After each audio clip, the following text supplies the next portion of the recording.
I found some apples in the fridge that I kind of forgot were there, so decided to make an apple cake. We start with 1.5 cups of oil. I just used regular vegetable oil. 2 cups of sugar. 2 teaspoons of vanilla. And 2 eggs.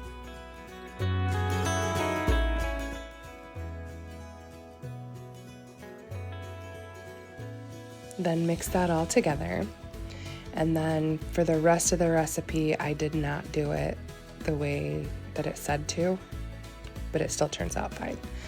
I just added the 1.5 teaspoons of salt, 1.5 teaspoons of baking soda,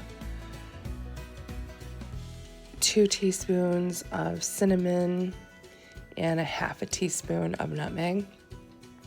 You're supposed to sift that all in with the flour and add it in one time, but I almost never do that. Then 3 cups of flour. It does get really stiff, but that's how it's supposed to be. So this would have been a lot easier. My poor daughter was mixing this up for me while I was adding stuff in. I should have given her my Danish dough whisk. I think that would have been a lot easier, but she managed. See, she snuck a piece of apple there.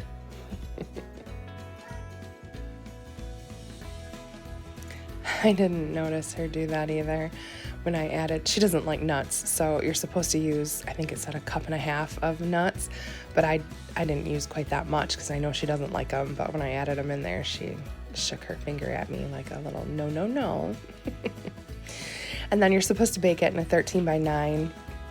This isn't quite that, but it's pretty, so that's what I wanted to bake it in, and it worked just absolutely fine. So just dump it in, spread it out, grease the pan, and then